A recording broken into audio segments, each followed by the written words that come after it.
Bank জালিয়াতির অভিযোগে বনগাঁর পাইকপাড়া থেকে পাপিয়া দাস নামে এক মহিলাকে গ্রেপ্তার করল সিবিআই। সূত্রের খবর 2012 সালের একটি ব্যাংক জালিয়াতি মামলায় বনগাঁ পাইকপাড়া বাসিন্দা অলোক দাসের স্ত্রী পাপিয়া দাসের নামে ওয়ারেন্ট জারি হয়েছিল। শুক্রবার সকালেই বনগাঁ থানায় পৌঁছায় সিবিআই এর একটি দল। পরবর্তীতে পাইকপাড়া বাড়ি থেকে পাপিয়া দাসকে গ্রেপ্তার করে সিবিআই। পাপিয়া দাসকে নিয়ে বনগাঁ থানা থেকে বেরিয়ে গেল সিবিআই।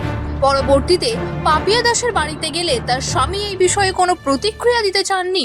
এই বিষয়ে ঘাটবাউর গ্রাম পঞ্চায়েতের প্রধান বলেন, না, আমি বিষয়টা আজকে সকালবেলায় যখন 9টা নাগাদ জানতে পারলাম যে কেন্দ্র বাহিনী সহ সিবিআই এবং সাথে পুলিশ প্রশাসন ছিল আমার গ্রাম পঞ্চায়েতের অধীনে, ঘাটবাউর গ্রাম পঞ্চায়েতের অধীনে পাইকপাড়া পাপিয়া দাস বলে কোনো ভদ্র মহিলা, যেটা আমি সূত্র মারফত জানতে পারলাম কোনো একটা ক্রাইম হয়েছে, সেই ক্রাইমের সঙ্গে হয়তো বা যুক্ত আছেন। সেই কারণে সিবিআইয়ের মতো তাকে অ্যারেস্ট করেছে জিজ্ঞাসাবাদের জন্য। আইনের পথে চলবে এবং যেটা হবার সেটাই হবে।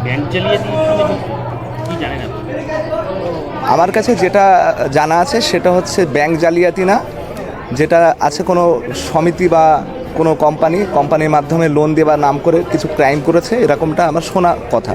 এখন সিবিআই নিয়ে গেছে, দেখা যাক কী হয়। তারা তদন্ত করুক, তদন্ত করলে সম্পূর্ণটা চলে আসবে। আমার পঞ্চায়েতের একদম লাগোয়া বাড়ি, এটা সঠিক।